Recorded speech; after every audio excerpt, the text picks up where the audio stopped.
Adatex School, c'est la première école d'informatique féministe ouverte à tous et à toutes pour apprendre à coder, à créer avec le code dans un cadre ouvert et bienveillant.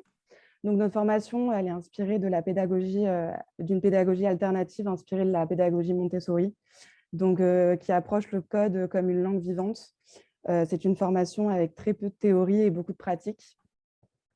Donc, notre formation, elle dure 2 ans. Il y a 9 mois en présentiel à l'école pour apprendre les bases de la programmation. Et tu apprendras aussi plusieurs langages informatiques et 12 mois en entreprise en alternance. Alors, attends, je vois. Bonjour à tous. Bonjour à toi. Donc, notre but à Adatex School, c'est de rendre l'informatique plus accessible, notamment pour les femmes. Donc, c'est pourquoi nous ne demandons aucun prérequis technique à l'entrée. Donc, la sélection, elle se fait uniquement sur la motivation et des candidats et des candidates. Donc, si jamais l'un d'entre vous est intéressé, je vais vous mettre un lien pour participer à notre live de présentation qui se déroule jeudi prochain, le 23 septembre, à 18h30. Voilà. Donc, Raven, peut-être que je vais te laisser te présenter et commencer l'atelier de code, du coup, cet atelier de code. Super. OK. Alors, bien, bonsoir à tous. Moi, c'est Graven, de mon prénom Lorenzo. J'ai 22 ans et je suis développeur mobile et aussi YouTubeur depuis maintenant plus de 6 ans. Mon objectif, c'est de vulgariser, de simplifier l'apprentissage de la programmation sous toutes ses formes aux différents profils. Ça peut être un profil suivant l'âge, donc des très jeunes, ou alors des plus âgés, ou alors des femmes, ou alors des hommes. Voilà. Mon but, c'est vraiment de partager un maximum de choses et de pouvoir aussi donner l'envie d'aller plus loin que juste de découvrir les bases. Aujourd'hui, mon objectif, c'est de vous montrer comment créer une application mobile avec Kotlin. Donc, est-ce qu'il y en a parmi vous dans le chat déjà qui ont déjà codé dans un langage de programmation? Vous pouvez mettre un petit message, on va essayer de faire un live un petit peu interactif. Oui, non, jamais. Voilà, n'ayez pas peur, vous pouvez m'interpeller à tout moment dans le chat. Le but, c'est vraiment qu'on puisse échanger. Oui, oui, ok, très bien. Donc, pour ceux qui n'ont jamais fait de programmation, on va vraiment voir pas mal de choses, ne vous inquiétez pas. Je vais essayer d'aller à un rythme qui soit correct pour tout le monde, que les débutants ne soient pas lésés et que ceux qui ont déjà un petit niveau puissent découvrir de nouvelles choses. Je vais partager mon écran, c'est parti. Hop. Normalement, je peux laisser la caméra et activer le partage d'écran, il n'y a pas de souci à ça. Donc, hop. Parfait. Voilà, on va garder quand même le chat à côté. Est-ce que tout le monde voit bien mon écran? OK, yes, j'ai fait un bootcamp de dev full stack. Non, oui, oui, OK.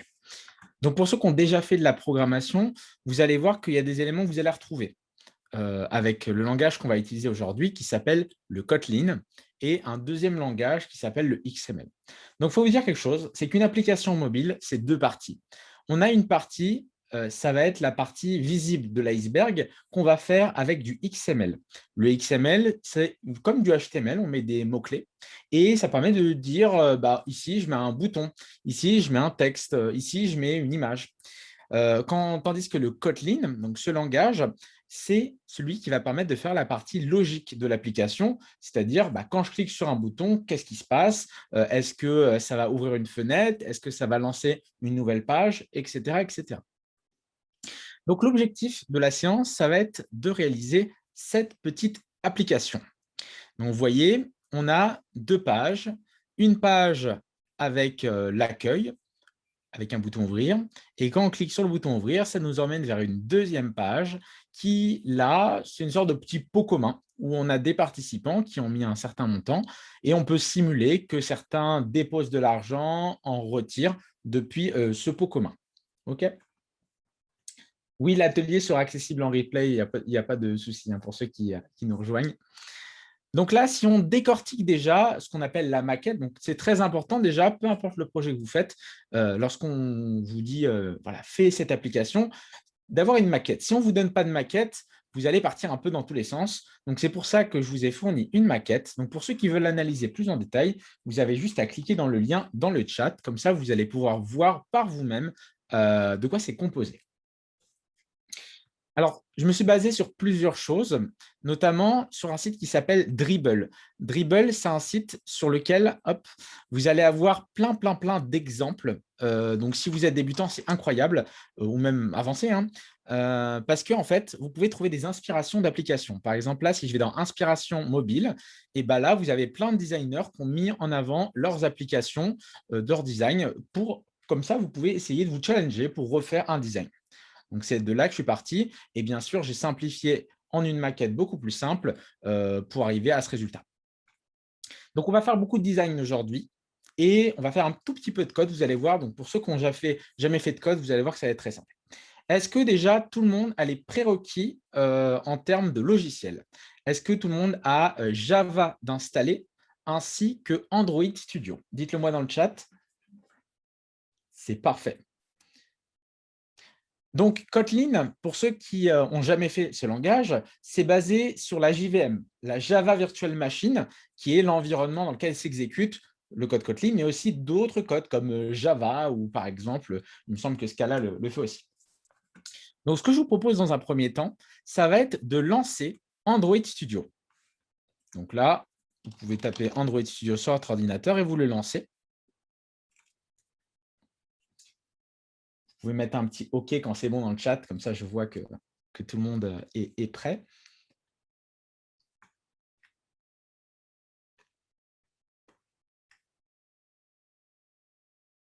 Parfait. Et on va se créer un nouveau projet. D'accord? Create new project, juste ici. Donc, il faut savoir que la première fois que vous créez une nouvelle application avec Android Studio, vous allez pouvoir choisir ce qu'on appelle une activité par défaut. Une activité, c'est un morceau de votre application. Si par exemple, je vous dis l'application Snapchat, vous allez avoir une activité pour voir les paramètres, une activité pour voir vos messages. Ce sont les parties de l'application. Et donc, nous, on peut identifier sur la maquette deux parties. Une partie que j'ai appelée la home page et une autre partie qui est la page avec les activités qu'on peut faire. D'accord? Alors, on ne va pas rentrer dans le détail de comment créer des sous-activités qu'on appelle des fragments. Je vous donnerai un tuto à la fin pour ceux qui veulent aller plus loin, mais déjà, ça vous donne une petite idée de ce qu'on peut faire. Donc, on va créer une première activité toute simple avec ces trois éléments. Donc, c'est parti. Vous allez choisir ici une empty activity. Ça permet de créer une activité vierge sur laquelle il n'y a rien du tout. Parce qu'en fait, vous avez déjà des activités avec des choses. Par exemple, vous avez une activité avec la carte Google Maps, une activité avec les publicités AdMob, ou même encore une activité avec un menu en bas. Ça, c'est des choses déjà préfaites, mais ça nous génère beaucoup de code et nous, on veut faire simple. Donc, on va prendre un petit activity et faire Next, juste ici. À ce niveau-là, vous allez remplir les informations qui sont le nom de votre application. Donc, moi, je vais l'appeler, par exemple, comment on pourrait l'appeler? C'est une application qui permet de pouvoir faire une sorte de petite tirelire, MyPoCommun. Voilà, comme ça mélange un peu français-anglais, c'est drôle. MyPoCommun. Comme ceci. Si vous voulez mettre autre chose, mettez autre chose. Vous voyez qu'ici, il y a le nom du package. Le package, c'est un dossier dans lequel on va mettre des fichiers de code. On peut créer des sous-packages pour créer des sous-fichiers et comme ça, des sous-dossiers et créer une sorte de petite hiérarchie pour mieux s'y retrouver, bien ranger les dossiers avec tel dossier, bien ranger les images avec les images et ainsi de suite. Et très important, le langage qu'on choisit ici, c'est Kotlin. Vous voyez qu'avec Android Studio, on peut faire aussi du Java. Dans notre cas, on va faire du Kotlin et vous allez voir que ça ressemble beaucoup. Dernière étape, on a ici le minimum SDK. Ça va être la version minimale requise d'Android. Ça veut dire que, regardez, si j'appuie sur Help Me Choose, on a plusieurs versions d'Android qu'on peut utiliser. Et suivant la version, on a plus ou moins de compatibilité. Donc, si vous prenez la dernière version d'Android, la 10, vous n'aurez que 8% des appareils qui auront accès à toutes vos fonctionnalités d'utiliser l'application en question. Donc, c'est un bon équilibre à trouver et en général, ça vous recommande une version. Par exemple, ici, on va prendre la 21. Une fois que c'est bon, vous appuyez sur Finish. Donc, j'insiste là-dessus parce que c'est un paramétrage important à comprendre et on va aussi décortiquer comment est composé un projet sur Android Studio. Donc là, quand vous créez le projet, vous allez voir qu'il y a quelque chose qui se marque souvent, c'est Gradle Project Sync in Progress. Ça veut dire tout simplement que Gradle, qui est l'outil qui permet de construire votre application, est en train de générer le projet de base. On va découvrir ensemble.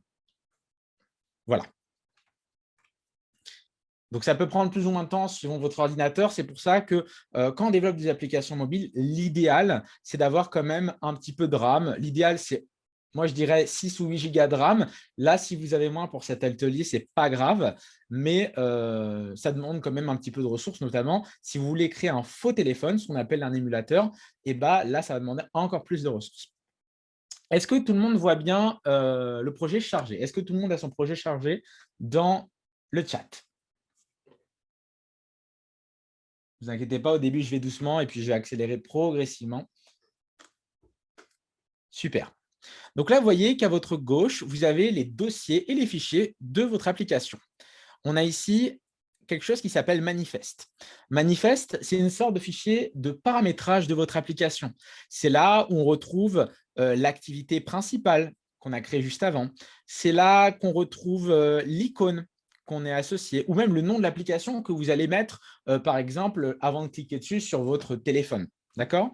Donc, en général, on ne va pas trop y toucher pour l'instant, mais par contre, il se peut que vous soyez amené, si vous avancez dans la programmation sur mobile, ici, par exemple, d'ajouter des permissions. Vous pouvez rajouter, par exemple, la permission à votre application d'accéder à Internet ou la permission d'accéder à la géolocalisation, aux fichiers. Donc, voilà, ça permet de rajouter des choses comme ceci. Ensuite, on va avoir un dossier Java dans lequel on aura tout le code Java et Kotlin. Donc là, regardez, on a un truc qui s'appelle Main Activity. Je vais y revenir tout à l'heure. Et on a ensuite un dossier RES avec toutes les ressources, c'est-à-dire les ressources, ce sont les images, drawable, ce sont les layouts. Les layouts, ce sont les designs associés à chaque page. Ensuite, Mimad, ça va être tout ce qui est icône. Et values, là, ça va être des valeurs qui peuvent être, par exemple, des couleurs que vous enregistrez, des chaînes de caractères, ou alors, par exemple, des thèmes. D'accord? Donc, on va essayer de creuser chaque élément. Mais là, ce qu'il faut vous dire, c'est que REST, c'est un dossier dans lequel on met toutes les ressources, les textes, les couleurs, les images et les pages qu'on va designer. Donc, première étape, quand vous créez une application, ça va être de venir enregistrer, ce que je vous recommande, toutes les ressources. Donc là, par exemple, on a dans un premier temps des textes ici, à ce niveau-là. Et on va directement les insérer. Je vais commencer avec le premier pour que vous voyez. Donc, vous allez vous rendre dans Values et on a un fichier strings.xml. Donc, le XML, c'est un fichier, un type de fichier qui permet de pouvoir structurer des données. On retrouve ça dans pas mal de langages et en Java, en Kotlin et pour faire du mobile, c'est ce qu'on utilise pour la structure de données, mais aussi pour mettre en forme les boutons, les images et tout. Donc, pour en rajouter un nouveau qui va correspondre ici à notre grand titre, vous allez simplement faire comme la première ligne. Donc, on peut la dupliquer. Donc, string name, je vais lui donner un nom. Par exemple, je vais l'appeler main-8 title, par exemple. Et là, on va mettre le titre qu'on veut. Donc là, j'ai mis le pot commun facile et intuitif. Le pot commun facile et intuitif. Alors, ce qui est cool avec ces fichiers de strings.xml, c'est que si vous en créez plusieurs, par exemple, si vous faites strings-en, strings-it, ça vous permet, en fait, sans modifier votre code, de créer plusieurs langues de votre application. Donc ça, je vous en reparlerai à la fin pour ceux qui s'intéressent. On va rajouter rapidement un bouton, un texte ouvrir. Donc là, on rajoute juste les valeurs textuelles. Je vais l'appeler main open button. Et on va l'appeler du coup ouvrir. Dites-moi quand c'est bon de votre côté pour ces quelques ressources.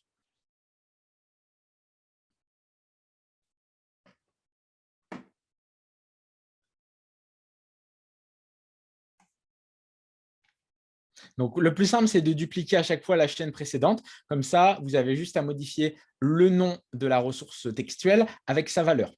Attention à ne pas supprimer ici de chevron, parce que sinon, ça ne fonctionnera pas, tout simplement. Voilà, normalement, ça devrait être bon. Et une fois que c'est bon, on va rajouter maintenant les couleurs. Donc, je vous ai mis sur le petit Figma, la maquette, les différentes couleurs qu'on va utiliser avec à chaque fois un nom et la valeur. Donc, ça va être la même procédure que pour les chaînes de texte. Vous allez voir, c'est très simple. Vous allez aller cette fois-ci dans Colors, comme ceci. Et on va rajouter 4 couleurs. Donc, on va faire ici la première couleur qui va être Primary et qui sera égale à EB5BOA5, E5BOA5. Vous voyez, à chaque fois, quand vous allez mettre votre élément, E5B, c'est un 0 ou c'est un O, je ne sais plus. Vous allez avoir cette couleur. Si vous voulez, je peux vous les mettre dans le chat en vrai. Je ne pense pas que ce soit gênant. OK. Je vous les mets dans le chat pour ceux qui veulent directement. Donc ça, c'est du beige, on va dire. Vous voyez qu'à chaque fois, ça vous l'affiche. Et si vous cliquez dessus, vous pouvez même choisir la couleur et la changer directement. Donc, ça évite d'aller sur un color picker sur Internet. On va rajouter une deuxième couleur qui va être la couleur secondaire, secondary. Donc ça, c'est une étape importante qu'on fait pour éviter à chaque fois de revenir dans nos ressources. Moi, ce que je fais, c'est que dès que je crée l'application et que j'ai la maquette, je mets toutes mes ressources, comme ça, elles sont prêtes. On a besoin ensuite de blue, la couleur bleu. N'oubliez pas le petit hashtag, hein, c'est une couleur en hexadécimal. Et enfin, la dernière, ce sera du vert, green. Voilà.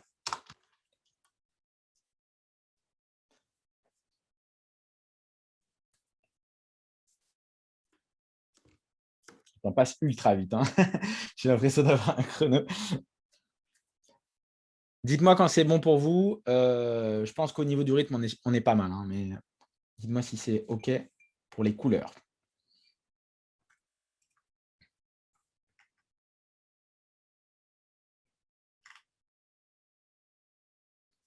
Je n'ai pas publié les autres. La dernière, c'était celle-ci.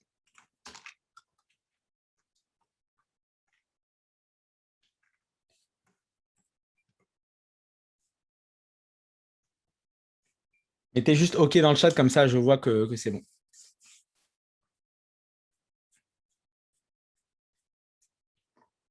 C'est OK. Pour les autres aussi. Parfait. Le mieux, c'est que tout le monde est sur la même longueur d'onde, parce que s'il y a un décalage, après, vous risquez d'avoir du mal pour la suite. Ensuite, troisième chose, on a besoin d'images. Donc là, quand vous allez sur la maquette, vous voyez qu'il y a plusieurs images. Donc, ce n'est pas des images à moi, hein, c'est des images que j'ai prises sur Dribbble. Je mettrai tous les crédits de façon sur la rediff. Donc, il y a cette image et ces deux autres. Donc, pour les télécharger, je vous ai fait directement un petit pack. Donc, hop, je vais vous donner le lien directement pour que vous puissiez le télécharger. Hop. Et donc, en fait, ça vous donne un petit pack avec à l'intérieur 3 images, donc assets, avec dedans 3 images, human.png, avatarmark.png et avatarcloud.png. Donc, vous avez juste à les prendre et à les glisser sur votre bureau et après, on va les injecter dans le projet. Donc, en Kotlin, en mobile, de manière plus générale, vous avez plusieurs formats de fichiers. Par exemple, quand on fait des icônes ou des images avec une transparence, ce sera le PNG. Si on fait, imaginons, des arrière-plans, ce sera plutôt JPG. Ou même, si vous avez besoin d'un truc assez générique, le mieux, c'est de prendre un SVG parce qu'en plus, depuis votre code, vous pouvez modifier un SVG. Et ça rajoute quelque chose de beaucoup plus qualitatif visuellement. Si par exemple, j'avais une icône en SVG, ce serait beaucoup plus propre qu'une icône en PNG qui peut, si je l'agrandis, perdre des pixels, perdre la qualité. Donc là, on a récupéré ces 3 images et je vais revenir sur Android Studio. Et ce que je vais faire simplement, regardez, je vais cliquer sur le dossier Drawable, ici, un clic droit, Et on va faire Show in Explorer pour ouvrir ce dossier. Et à l'intérieur, on va retrouver pas mal de choses. Donc, je vais aller dans Drawable. Tac. Drawable 24. Donc là, en fait, vous avez plusieurs versions du Drawable. Suivant les tailles d'écran, vous pouvez faire en fonction des tailles d'écran. Nous, on ne va pas s'embêter finalement. Regardez, on va réduire ici la fenêtre et je vais carrément glisser mes 3 images dans le dossier Drawable. Il va automatiquement les ajouter. Regardez, je glisse ça comme ça, refactor, et il va m'ajouter les 3 images à l'intérieur. Donc, on a l'avatar Claude et human.png.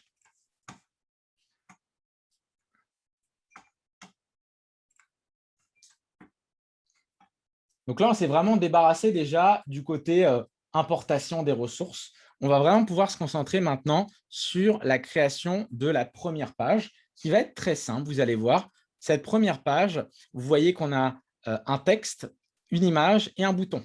Tout simple. Donc, une fois que vous avez importé les ressources, vous allez vous rendre dans Layout et on va aller dans le activitymain.xml. Activitymain.xml, ça va être le design de la première page. Par défaut, il y a marqué Hello World avec une page blanche. Graven, je veux bien le code du string dans le chat si possible. Ouais. Tiens.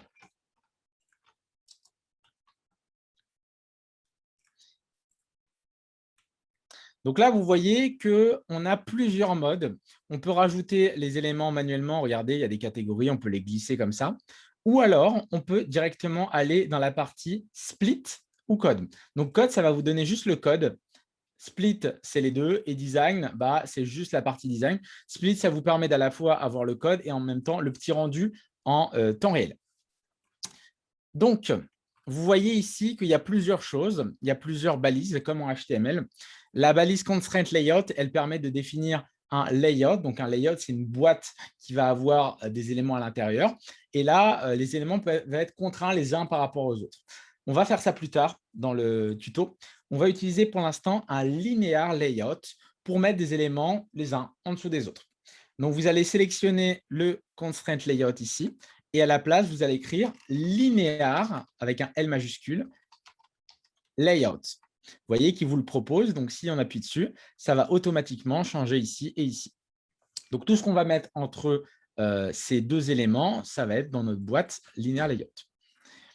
On peut supprimer également ici le text view pour l'instant. Et on va supprimer ça parce qu'on n'en a pas besoin. Donc, on se retrouve avec un linear layout qui est vide, une boîte qui n'a pas d'éléments. Et la première chose qu'on va faire, c'est déjà changer sa couleur de fond. Sur la maquette, vous voyez que la couleur de fond, c'est ça. Donc, pour changer la couleur, on va rajouter à notre linear layout une propriété, un attribut.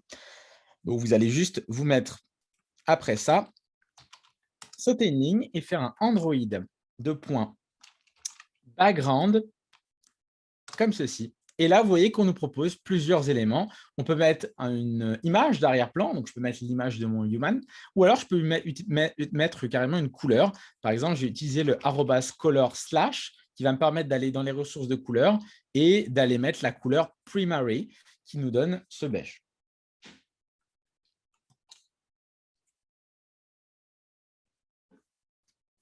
Est-ce que ça va pour tout le monde pour l'instant?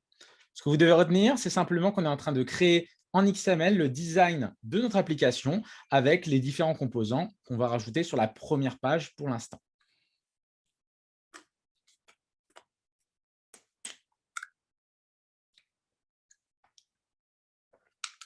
Donc, on va tenter de rajouter un premier texte.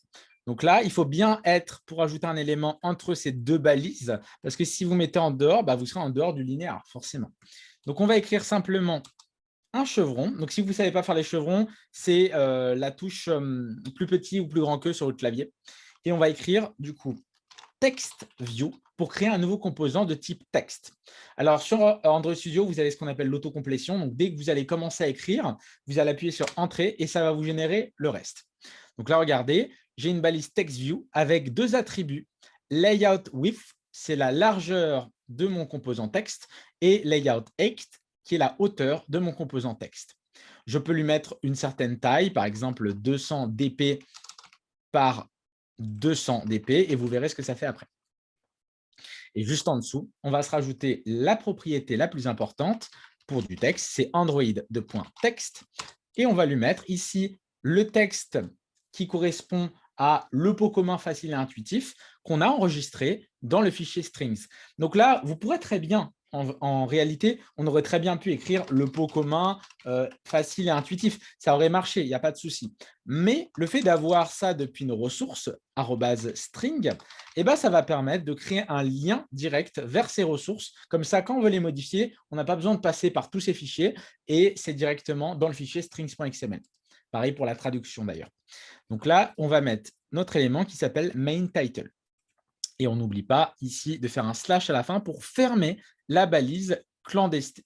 Orpheline, clandestine, c'est une balise qui fonctionne tout seul, contrairement à linear layout. Okay, donc là, quand vous créez un texte, vous mettez un slash et ça veut dire que c'est la fin du composant texte. Donc ça, c'est un composant texte. Donc, sur votre partie droite, vous pouvez très bien faire contrôler la molette pour zoomer, voir un peu ce que ça donne. Et là, on a ce genre de composant. Ça va être la même chose pour tout. Dès que vous allez créer un composant, text view, image view, button, vous allez devoir définir obligatoirement la largeur et la hauteur. Si vous en supprimez un des deux, ça va vous dire hey, « qu'est-ce que tu fais là? J'ai besoin d'une hauteur et une largeur, sinon ça ne marchera pas. » Mais vous pouvez faire en sorte que ça s'ajuste automatiquement suivant la taille de l'écran. Si par exemple, vous voulez que votre texte s'ajuste en fonction de la largeur, au lieu de mettre layout width 200 dp, vous mettez wrap match parent qui permet que ça prenne toute la taille de l'élément parent. L'élément parent, c'est la boîte qui est au-dessus. Au contraire, wrap content, il va prendre juste la taille nécessaire du texte. Donc, si vous rajoutez de la taille du texte, ça prendra juste sa taille. Si vous mettez match parent, il prendra toute la largeur possible. Pareil pour la hauteur, match parent, il prendra toute la hauteur possible. Donc ça, c'est la hauteur du contenu. Maintenant, si on veut changer la taille du texte, on va faire un Android.text size et on va lui proposer une taille de 32 dp. Donc dp, c'est vraiment l'équivalent de pixels. C'est ce qu'on utilise en Android. On a aussi sp pour du texte, mais là, je ne vais pas me compliquer la tête. Je vais juste mettre dp pour tout le monde. Donc, vous voyez, vous pouvez changer la valeur ici. C'est plus ou moins grand. On va changer sa couleur. Vous voyez, à chaque fois, c'est très simple. On fait un Android 2 points et on a toutes les propriétés concernant le texte. Et la couleur white est déjà présente dans les ressources. Si je vais, regardez, on avait déjà le white qui était présent avant même qu'on rajoute nos propres couleurs. Donc, je vais juste faire un @color white. Voilà. Donc là, on a changé la couleur du texte.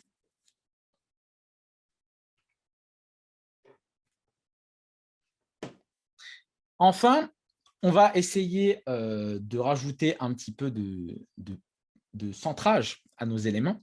Donc là, vous voyez que sur la maquette, l'élément est centré et il se divise en plusieurs lignes. En fait, on peut très bien lui dire de prendre un certain nombre de lignes ou on peut dire à l'élément en largeur, par exemple, si tu fais 400 dp, forcément, ce sera plus petit. Si je fais 200 dp, ça va passer sur la ligne d'en dessous.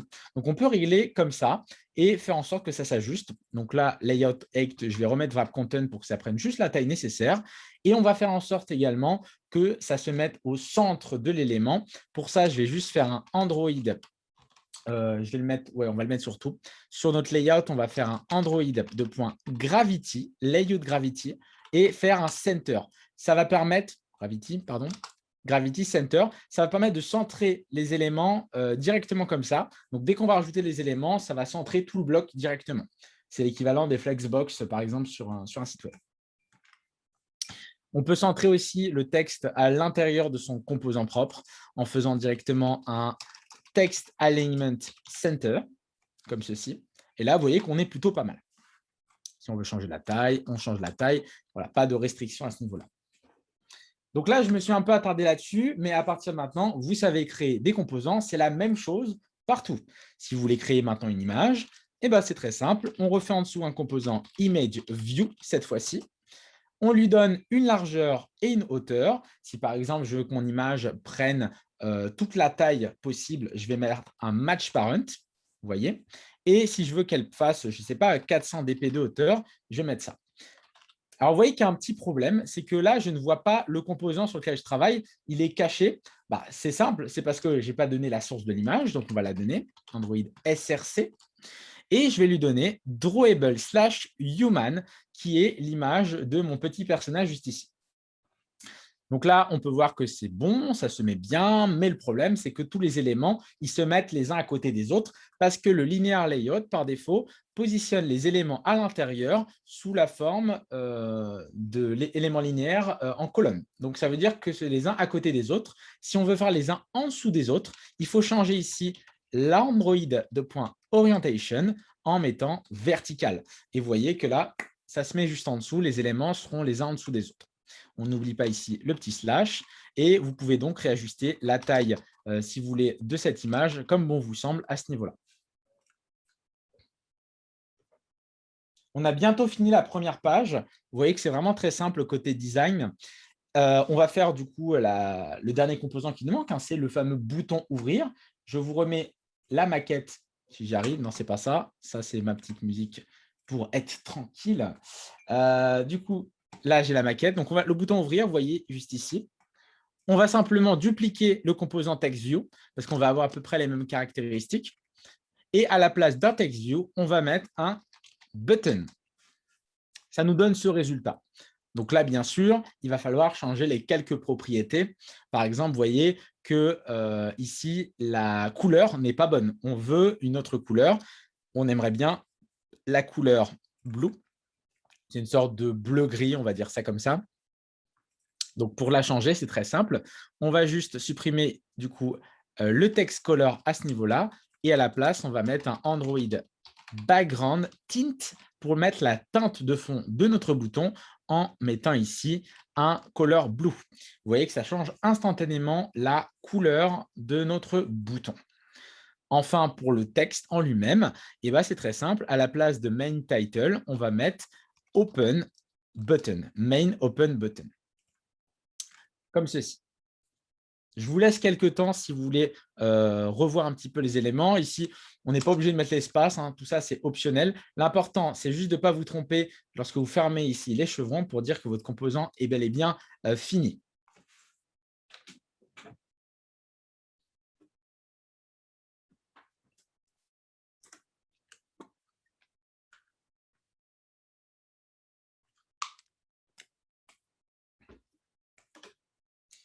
Quand c'est bon, vous mettez OK dans le chat.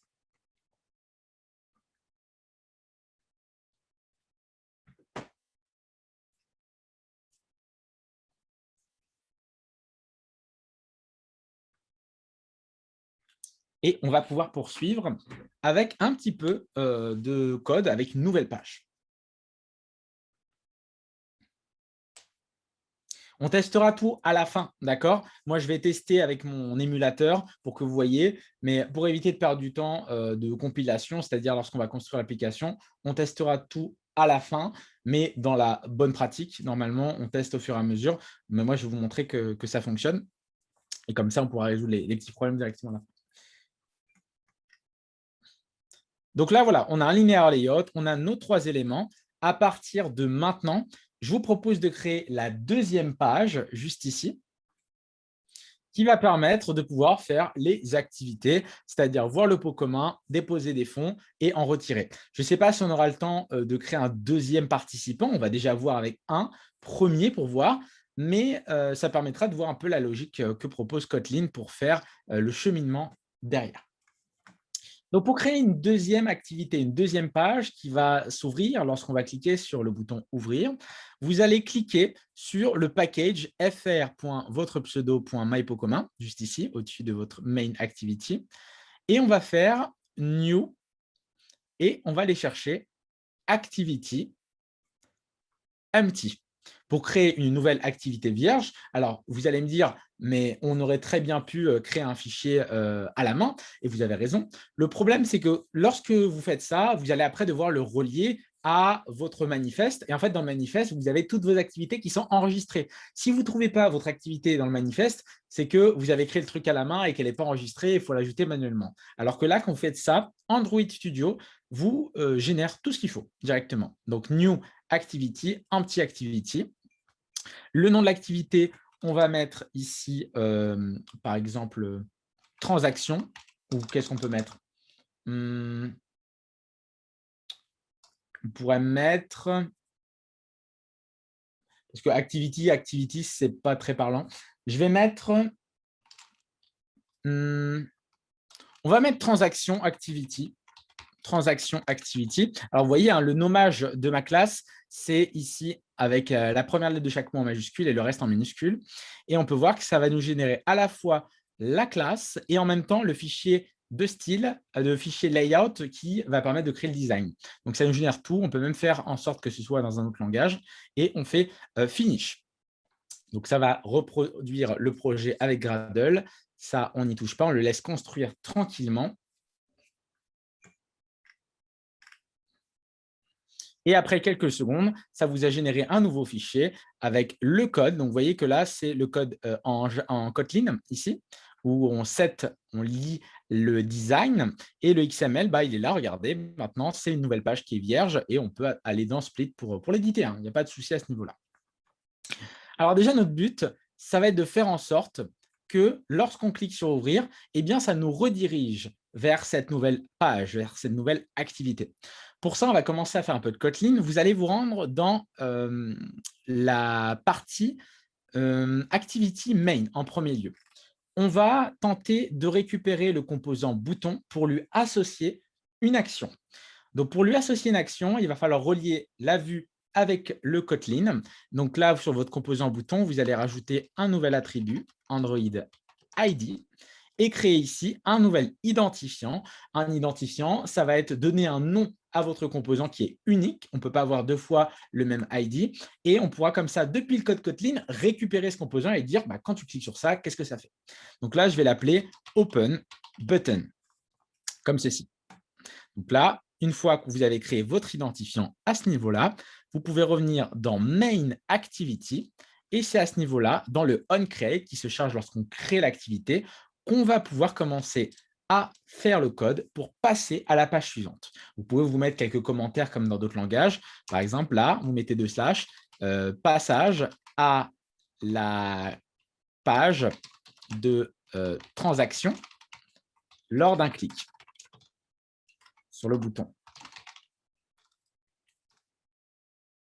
Donc, première étape, il faut déjà récupérer le composant bouton.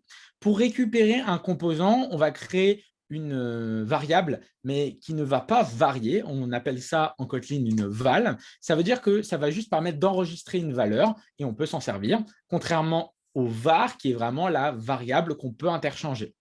Donc là, val, je vais l'appeler button et ce sera égal à find view by ID. Vous voyez que quand vous écrivez find, il vous propose de générer la suite. Et le find view by ID va aller permettre de récupérer un composant de type. Donc là, vous mettez entre chevrons le type, c'est un type button. Et pour dire quel est le bouton, parce qu'il peut en avoir plein, c'est ici qu'on va lui donner l'identifiant qu'on a créé. Donc, on fait un R pour accéder aux ressources, .id, et normalement, vous allez retrouver ce que vous avez mis là, Open Button. Donc là, ici, hop, j'ai coupé ma caméra, ce n'est pas grave. Donc là, dans Main Activity, R.id, Open Button, vous voyez, je retrouve bien ce composant. Et si vous appuyez sur CTRL et que vous cliquez sur Open Button, ça vous ouvre bien la page. Donc, ça veut dire que la liaison entre votre code Kotlin et le design a bien fonctionné. Tu peux envoyer la ligne sur l'ID du bouton.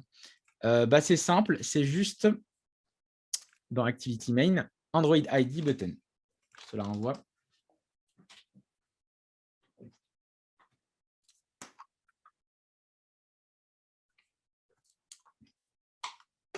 Voilà, normalement, vous l'avez. Est-ce que tout le monde a ce qu'il faut? Est-ce que c'est bon de votre côté? Donc là, vous avez tenté de récupérer le bouton. À partir de maintenant, quand vous avez récupéré un composant, vous allez pouvoir actionner des choses dessus. Regardez, si je fais un button point, je vais pouvoir, par exemple, changer son texte ou alors rajouter des propriétés pour changer sa couleur, text color.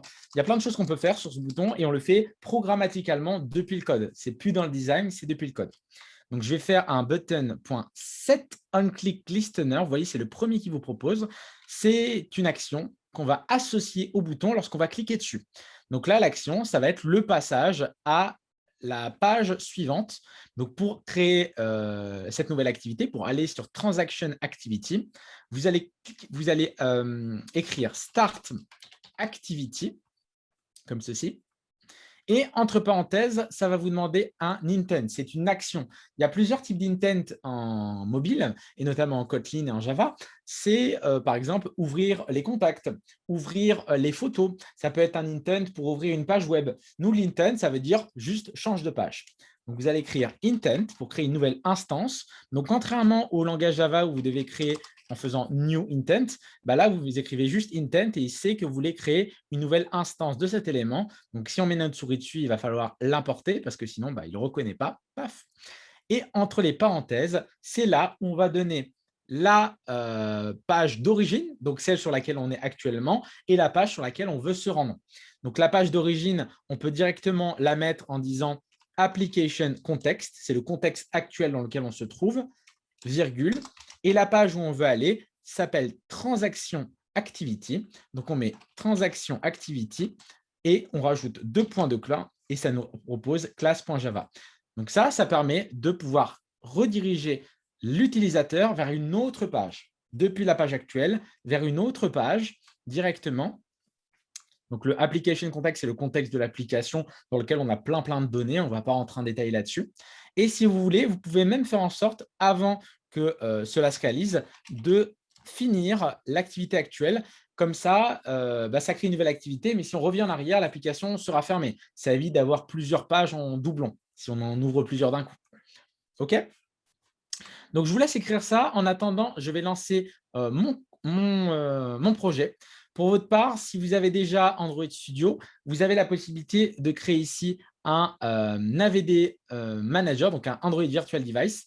Donc, vous pouvez cliquer dessus et vous le créez juste ici. Il suffit de faire à chaque fois suivant.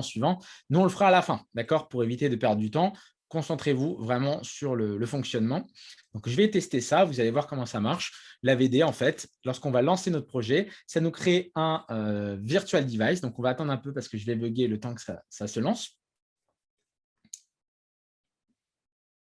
Et sur ce Virtual Device, vous pouvez tester votre application. Vous pouvez même le faire avec des vrais appareils. Je vous donnerai un lien après pour faire ça pour ceux que ça intéresse. Donc, vous voyez ici, j'ai un faux téléphone et comme ça, je vais pouvoir tester directement les choses dessus. C'est parti, on attend que Gradle nous construise le projet.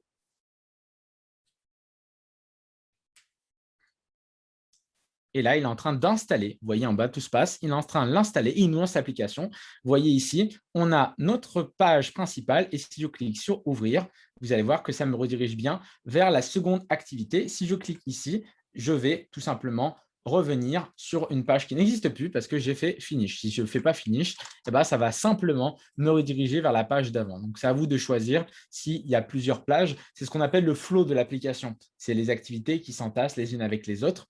Donc là, je relance et si je fais ouvrir, ça m'ouvre ça. Et si je reviens en arrière, je reviens sur la page ici. OK ?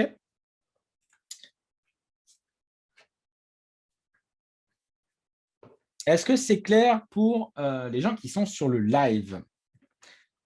Vous voyez, c'est assez simple en termes de code pour l'instant parce qu'on est vraiment sur quelque chose où on interagit simplement avec des composants qui sont existants.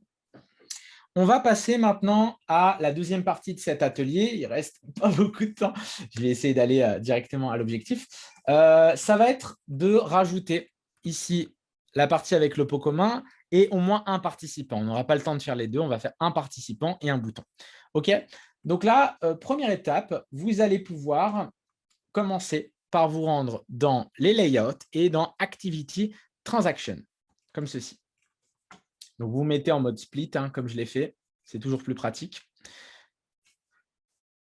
Et on va faire comme tout à l'heure. Au lieu de mettre un constraint layout, on va utiliser le linear layout. OK ? On supprime la ligne qu'on n'a pas besoin et on est bon.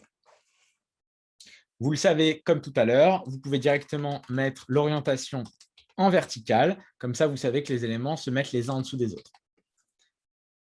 Et c'est parti. On va créer nos composants. On va y aller franco. On va mettre déjà pot commun avec le montant actuel.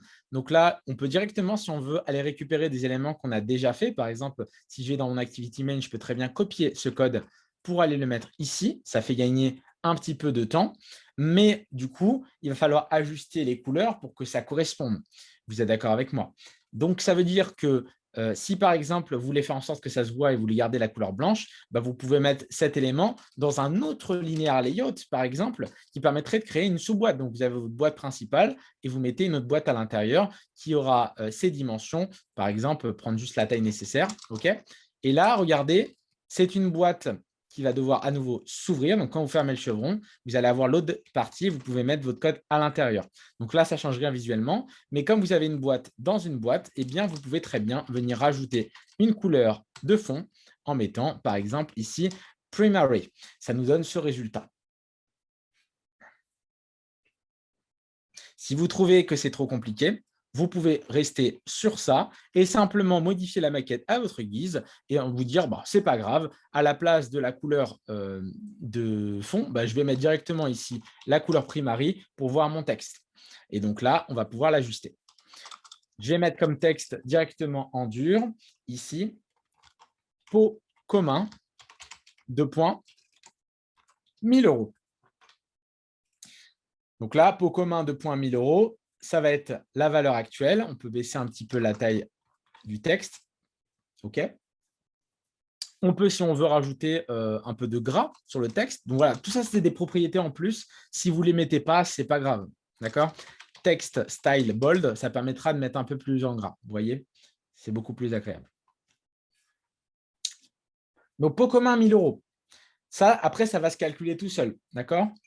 On va mettre en dessous un autre élément qui va être la personne. On va lui mettre une petite image qui va représenter la personne avec son solde. Donc là, c'est l'équivalent de ce que vous retrouvez juste ici. Vous voyez, vous avez l'image avec le pseudo et le solde. Donc, on peut très bien faire la même procédure, aller récupérer dans l'activity main l'image view et se faire la même chose ici. Mais au lieu d'utiliser le src human, on va utiliser le IC, le avatar Claude par défaut, par exemple. Donc, il va falloir réduire sa taille, hein. Sinon, c'est un petit peu trop grand. Par exemple, on peut imaginer que ça fasse 50 dp et le width, il prend toute la taille du parent. Bah, on va dire, bah non, tu vas prendre juste la taille de l'élément ou faire 50 dp par 50 dp. Dans ces cas-là, vous avez ce résultat, 50 dp par 50 dp. OK. Donc là, je vais un petit peu plus vite, mais sachez que le design, c'est vraiment quelque chose où on peut passer des heures et des heures. À partir de maintenant, quand vous avez une maquette qui est claire, vous pouvez savoir ce que vous devez faire. Par exemple, là, si je veux rajouter de la marge autour de ces éléments, je sais que sur mon élément, je peux très bien rajouter un petit peu de padding pour faire une marge interne et mettre, par exemple, 20 dp. Vous voyez que ça rajoute de la marge.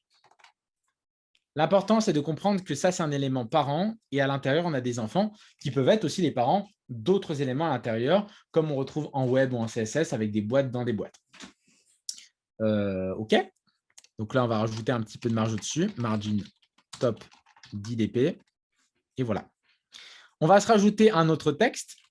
Et cette fois-ci, on va afficher le prénom de la personne. Donc, je vais mettre Claude. Et son solde, par exemple 300 €, comme ceci. Donc là, on peut changer la taille du texte. Je vais mettre par exemple 18 dp et on va changer sa largeur en mettant wrap content. Wrap content, ça permet de prendre juste la taille nécessaire. Il ne va pas prendre toute la taille, il prendra juste la taille nécessaire. Comme ça, si votre texte il est plus grand, ça prendra ce qu'il faut. Et enfin, une fois qu'on a ceci, on va se rajouter un bouton. Comme ça, on fait déjà la partie logique. On passe directement à l'objectif. Donc, le bouton, pareil, on va Activity Main, on récupère Button et on se colle ça ici. Donc là, au lieu de l'appeler Ouvrir, on va tout simplement mettre un autre texte et on va mettre, par exemple, Déposer 50 €. OK. On peut changer la taille, 30 dp. 20 dp, 10 dp. Voilà, c'est vraiment une question de paramétrage. Et la largeur, wrap content. Donc là, vous voyez, j'ai déjà pas mal d'éléments. OK, on va enlever l'ID. J'ai déjà pas mal d'éléments. Je vais même créer un autre bouton pour retirer de l'argent. Donc, je vais l'appeler retirer 50 €. Et là, on a tous les éléments qu'il nous faut. Tout le reste, c'est vraiment de l'habillage lorsque vous voyez la maquette. D'accord? Dites-moi déjà si vous êtes arrivé à cette étape. Donc là, notre but, en fait, c'est que tout ce que vous voyez à l'écran, ça se calcule programmaticalement depuis le Kotlin. Donc, dans le Kotlin, on va mettre une somme de départ pour le porte-monnaie de Claude.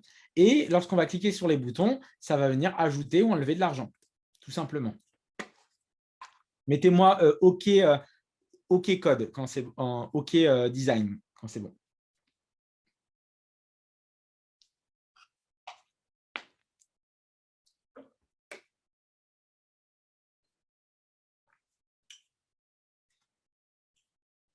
Parfait.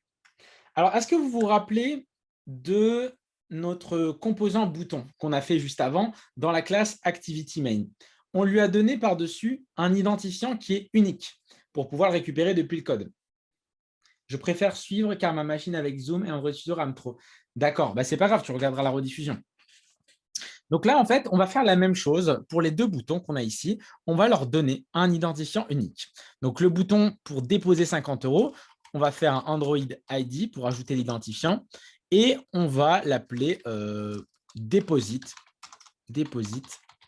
button. OK? Je vais zoomer un peu pour que vous voyez mieux. Android ID, @+ID, /deposit button. Et sur le composant en bas, on va l'appeler withdraw button parce que ça va permettre de retirer de l'argent.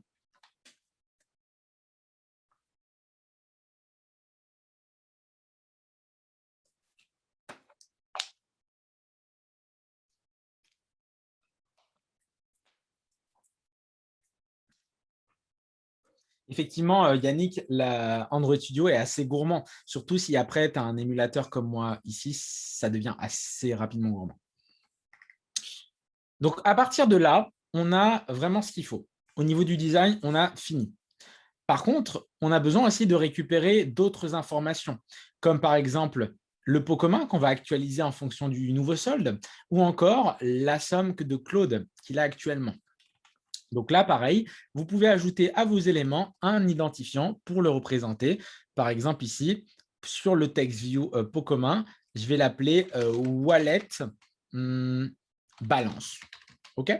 Wallet balance. Et là, je vais mettre un identifiant pour Claude avec marqué Claude balance ou user balance.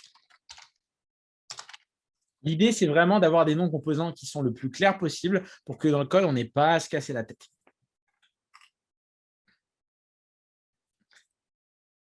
Donc, à partir de maintenant, on peut retourner cette fois-ci dans le code Kotlin de la transaction, Transaction Activity. Notre but, ça va être déjà de lui mettre un porte-monnaie par défaut à Claude. Donc, c'est parti.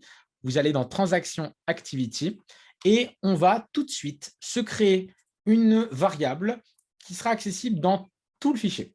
Donc là, je vais tout simplement ici me rendre au-dessus du onCreate et faire un var, parce que c'est un élément qui va varier, et on va l'appeler, par exemple, comment on pourrait l'appeler? Claude Wallet ou User Wallet, User 1 Wallet. Le naming ici n'est pas très important. Donc, on va lui définir une somme par défaut. Par exemple, on va dire qu'il a par défaut 500 sur son compte. Vous voyez qu'il n'y a pas besoin de mettre de point-virgule, contrairement au langage Java ou au langage JavaScript. C'est un peu comme du JavaScript. Vous voyez, il n'y a pas besoin de mettre le point-virgule obligatoirement. C'est un choix. Et vous allez voir que ça va vous dire qu'il est optionnel. D'accord? C'est redondant. Donc là, User Wallet vaut 500.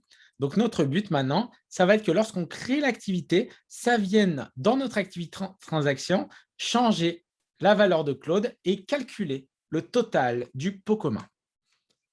Donc, c'est parti. On va tout de suite commencer par récupérer le composant texte qui contient la balance de Claude. Donc, on va faire comme tout à l'heure. Val, on va l'appeler Claude TextView ou Claude Balance TextView. Plus c'est complet, plus c'est mieux. égale findViewById. Et là, on va lui mettre un composant qui est de type TextView, c'est du texte. Et l'identifiant, on va le récupérer en faisant r.id. Et comment il s'appelle? Il s'appelle tout simplement userBalance, comme ceci.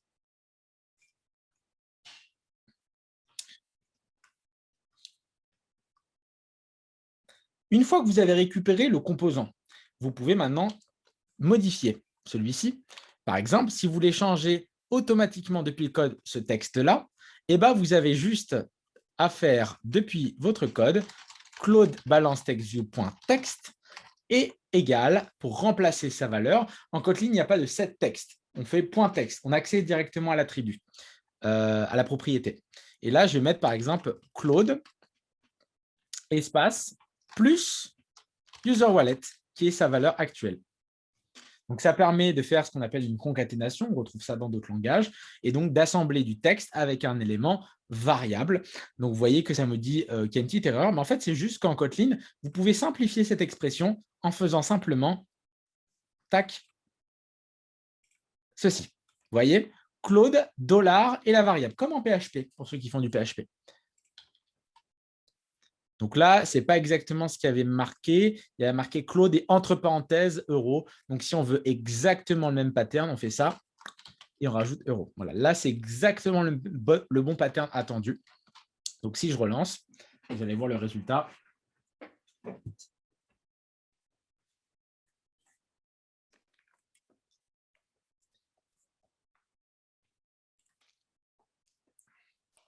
Je fais ouvrir. Et là, regardez, Claude a bien 500 euros. Si je modifie cette valeur depuis mon code, si je mets par exemple 100 euros et que je relance mon application, eh bien, ça va directement changer cette valeur par défaut. Je fais ouvrir et regardez, on a bien 100 euros pour le pot commun de Claude. Donc ça, c'est ce qu'il a déposé. Mais forcément, le pot commun en tout, il y a 1000 euros. Donc, ce n'est pas bon. Il n'y a pas 1000 euros de mise s'il n'y a que 100 euros d'instru ici. Donc, vous pouvez dupliquer ça et récupérer le composant qu'on va appeler balance totale. OK, donc, c'est la balance de tout le portefeuille, de tous les gens qui ont investi dans ce pot commun. On va l'appeler, par exemple, total balance TextView. Et ce sera égal à r.id. Et là, on a ici le balance, wallet balance. Voilà, je l'ai appelé comme ça. Normalement, il faudrait leur donner à chaque fois les mêmes noms. Là, c'est juste pour que vous compreniez. Normalement, on leur met toujours les mêmes noms. Donc là, je change ça. Et pour changer la valeur, on va juste faire la somme totale de tous les éléments. Mais comme il n'y a qu'un user ici, je mets juste le user wallet, forcément. OK? Est-ce que vous avez des questions sur cette partie? On a bientôt fini l'atelier. Il nous reste simplement les boutons pour déposer et pour retirer de l'argent. Et je vous laisserai un challenge pour que ceux qui souhaitent continuer avec cet atelier puissent le faire sans problème. Je vais vous donner des petits challenges pour que vous puissiez continuer après ce live et après cet atelier. Est-ce que déjà tout le monde a compris un peu comment on interagissait avec les composants, comment c'est relié là, qu'est-ce que c'est un ID, qu'est-ce que c'est tout ça? C'est tout bon? Dites-moi un petit peu les autres, ceux qui ne parlent pas trop. Oui, c'est clair.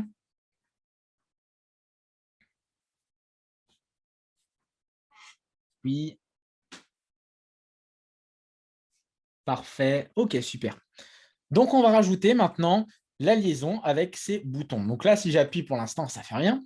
Donc, il va falloir récupérer le composant avec un findViewById de type button et lui dire, quand tu appuies dessus, je modifie le user wallet. Donc, c'est parti. Je vais ici tenter de récupérer le bouton pour déposer 50 euros. Donc, on peut reprendre le même code. N'hésitez pas à reprendre les mêmes éléments. Là, je vais l'appeler Deposit Button. Là, on n'oublie pas de changer le type de ce qu'on souhaite récupérer. C'est un button, ce n'est plus un texte. Et là, c'est r.id.deposit button, comme ceci.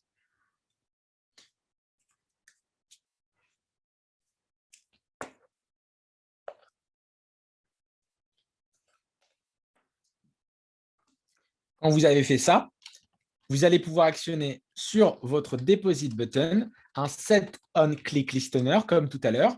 Et cette fois-ci, c'est lui qui va permettre d'ajouter les fonds. Donc, pour ajouter les fonds, rien de très compliqué. C'est comme dans tous les langages. On va récupérer la variable user_wallet et venir remplacer cette valeur par la même valeur plus 50. Donc, ça veut dire quoi? Ça veut dire que si, par exemple, la personne avait 100 €, ça va faire 100 plus 50, 150, et ça va réassigner au user wallet. Et là, regardez, il nous propose de simplifier ça directement, comme dans les autres langages, en faisant un plus égal qui va ajouter 50 € et rassembler les éléments ici pour remplacer la valeur. Comme ça modifie la balance de l'utilisateur. On peut faire la même chose ici dans le sens inverse. Vous pouvez dupliquer ça pour récupérer le bouton pour retirer 50 €. Il faudra bien changer ici les éléments. Donc, c'est withdraw button, ici withdraw button. La withdraw button.setOnClickListener. Ah oui, attention, regardez, si vous oubliez, vous avez dupliqué plein de choses, vous dites c'est super, j'ai gagné du temps. Mais là, vous avez oublié de modifier ça. Ce qui va se passer, c'est que ça va assigner cette instruction, mais comme la suite du code continue à s'exécuter, ça va remplacer ça. Donc, quand vous allez cliquer sur Deposit Button, ça va enlever de l'argent, en fait. C'est ça qui est un peu embêtant. Donc, c'est pour ça qu'il faut bien remplacer par les bons éléments. Et là, on ne veut pas ajouter, mais on veut retirer les fonds en faisant moins égal, cette fois-ci, pour enlever 50 €. J'essaye, je vais relancer mon code à nouveau. C'est parti.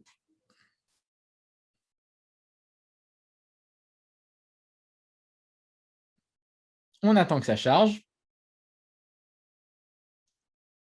La Launch XSED. Donc, vous voyez que vous avez un onglet Run et là, il peut y avoir parfois des erreurs. Ça veut dire quoi? Ça veut dire que vous avez oublié quelque chose. Par exemple, là, on nous dit que la méthode getConfiguration est nulle. Donc, ça doit être par rapport à notre élément. Ça doit être un élément en particulier. Donc, c'est toujours la petite phase embêtante de la phase de debug. Je vais essayer de relancer pour voir d'où ça peut venir.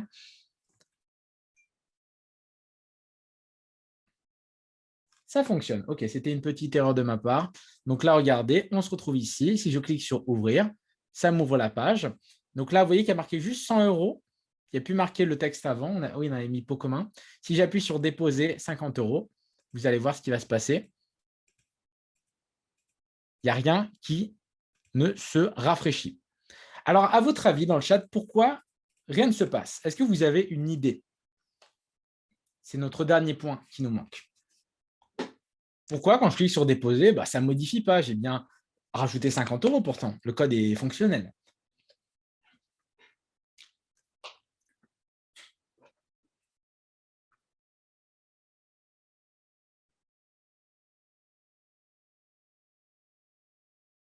Si quelqu'un a une idée dans le chat, si vous n'avez pas d'idée, vous le dites, je ne sais pas. Il n'y a pas de problème à ce niveau-là.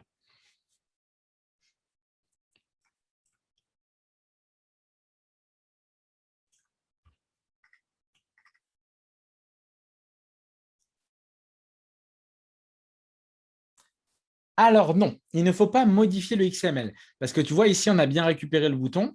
Il faut modifier la variable. Il ne faut pas modifier le XML. Il faut mettre à jour user wallet par rapport à ça. Donc, ça veut dire quoi? Ça veut dire que ici, lorsqu'on a créé l'activité, vous êtes d'accord avec moi, qu'on a mis à jour le solde du total et le solde de Claude. OK? Et là, le truc, c'est qu'après avoir ajouté les fonds, il faut aussi mettre à jour le solde de Claude.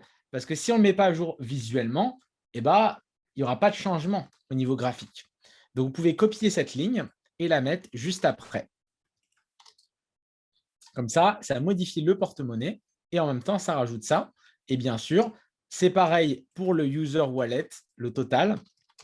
On va pouvoir le mettre à jour. Donc ça, c'est très important. Vous retrouvez ça notamment dans d'autres langages. Vous allez modifier la partie logique, donc vous actualisez votre variable. Mais ici, si vous ne modifiez pas le design et la partie visuelle, forcément, vous n'allez pas voir de changement, alors que pourtant, ça a bien retiré les fonds de ce côté-là. Regardez, je teste, j'ouvre le pot commun, je dépose 50 € et voilà, ça fonctionne parfaitement. Je peux ajouter de l'argent et je peux aussi en retirer. On va rajouter un petit truc parce qu'on avait écrit pot commun avec une valeur. Donc ça, bien sûr, là, il faudra modifier dans l'XML. C'est ce qu'on retrouve ici. On a mis pot commun 2.1000 euros. Donc, on peut le modifier dans le Transaction Activity. On peut mettre pot commun 2 points et avoir ça. Voilà. Si vous voulez un texte plus complet, vous pouvez très bien le modifier à ce niveau-là. Donc, bien sûr, il y en a certains dans la rediffusion qui vont me dire, voilà, mon code n'est pas très optimisé, on se répète beaucoup, on a dupliqué pas mal de choses. Mais sachez que c'est vraiment un atelier pour les débutants et que forcément, il y a beaucoup d'optimisation à faire pour refactoriser le code, notamment tout ce que vous allez voir en double, on peut se créer quelque chose pour le simplifier. On va juste le faire, par exemple, pour cette méthode ici. Vous pouvez, par exemple, vous créer au lieu de faire ça, une méthode pour pouvoir ajouter ou déposer de l'argent. Et du coup, là, on aurait, par exemple, update balance. Hein, ça peut se faire. Je vais la créer juste après. Donc là, je vais faire une nouvelle fonction qui est privée, private fun. Et je vais mettre update balance. Je vais mettre entre parenthèses quel va être l'élément à changer, donc quel va être le montant à ajouter ou à soustraire. Par exemple, on va mettre ici balance, qui est un entier. OK, vous les accolades. Et là, ce qu'on va faire, c'est juste le code qui permet de pouvoir ajouter ou retirer les fonds, comme ceci. Donc là, user wallet, on va faire par exemple plus égal et le montant. Je vais l'appeler amount plutôt, comme ceci. Ça va le mettre à jour directement. Il va falloir bien sûr donner accès à ces deux éléments. Donc ça, c'est vraiment bonus, ce que je suis en train de montrer. Ces deux éléments, vous voyez qu'ils sont en local variable ici. Donc ça veut dire qu'il faudrait, par exemple, y accéder à ce niveau-là. On peut faire, par exemple, ça, créer une var, comme ceci. Ou même encore, on peut très bien faire une var qui s'initialise par elle-même, mais je ne vais pas rentrer dans les détails par rapport à ça, parce que ça demanderait ici un late init. Okay, donc là, l'idée, c'est juste de faire ça. Var total balance text view égale nul, par exemple, comme ceci. Et on va l'associer après, total balance view. Et là, du coup, on remplacerait ça en faisant un cast. Voilà, on va pas rentrer dans les détails. Je voulais juste vous montrer que c'est possible. Vous pouvez même, si vous ne voulez pas vous embêter, faire passer les éléments ici. Hein, regardez, on peut très bien faire passer les deux valeurs qui sont tous les deux des composants de type texte. C'est un peu moins beau, mais ça fonctionne aussi. Tout est une question d'architecture de code. Donc, ça veut dire qu'à partir de maintenant, en fait, au lieu de faire tout ce code dans vos différents éléments, vous pouvez juste appeler votre fonction update balance, lui donner ici le total balance text view et le close balance text view et lui ajouter le montant souhaité. Donc là, par exemple, on veut retirer 50 €, on fait moins 50. Vous voyez que ça simplifie quand même la démarche. On va faire la même chose ici. Hop, et on va faire 50, qui est l'équivalent de plus 50, ça revient au même. OK ?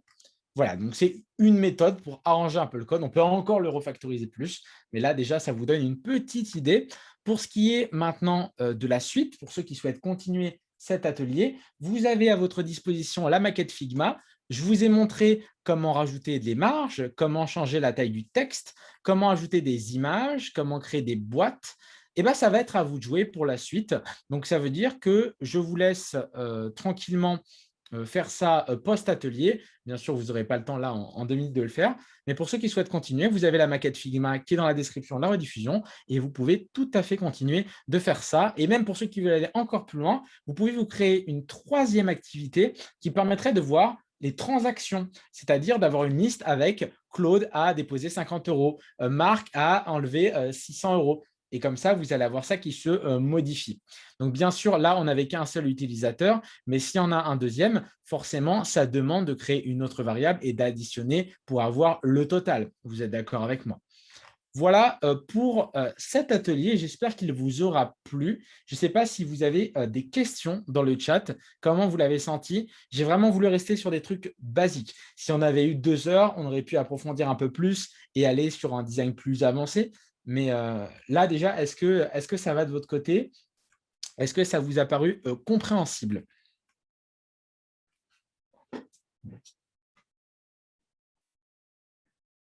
Nickel. Très bien. Alors, pour ceux qui veulent aller plus loin, je vais quand même donner un lien. J'ai fait une formation qui est gratuite sur ma chaîne YouTube qui dure 5 heures, 5 heures gratuites, où vous avez un tuto sur comment créer une application avec des plantes en ligne. Donc, ça veut dire qu'on revoit ces quelques bases, mais on va beaucoup plus loin. On crée une base de données, on crée un système de fenêtres surgissantes, on va créer aussi un système de formulaire. Donc, ça va beaucoup plus loin. Et vous pouvez suivre cette petite formation qui est gratuite. Il y a déjà plus de 160 000 personnes qui l'ont suivi et même des personnes qui débutent vraiment de zéro, ils peuvent s'en sortir sans problème. Je remercie la DotEx School. Merci Vas-y. beaucoup, Graven. En tout cas, c'était super. Comme Graven vous l'a dit, demain, il y aura le replay. Donc, même pour ceux qui veulent continuer, ce sera bien pour pouvoir vous référer à ce que tu as pu dire là aujourd'hui, d'avoir le replay. Donc, nous, on met ça en ligne demain. Sinon, je vais vous envoyer un lien pour le live de présentation à DatEx School. Et voilà, et je te remercie beaucoup, Graven, pour cet atelier. C'est vrai qu'il aurait pu durer plus longtemps parce que tout le monde était à fond. Mais voilà, c'est cool si tu peux les renvoyer sur quelque chose peut-être d'un peu plus approfondi que tu as fait de ton côté.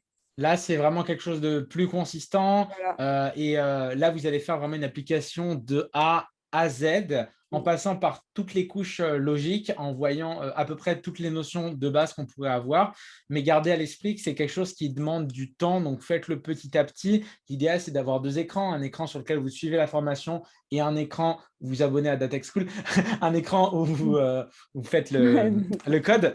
Du coup, voilà, prenez votre temps. C'est le plus important, c'est vraiment de pouvoir digérer chaque notion. Et puis voilà, tout va bien se passer pour la formation et pour la suite. Bon, du coup, bonne soirée à tous et à toutes. Et voilà, toutes les infos seront demain sur la chaîne d'Ada avec le replay.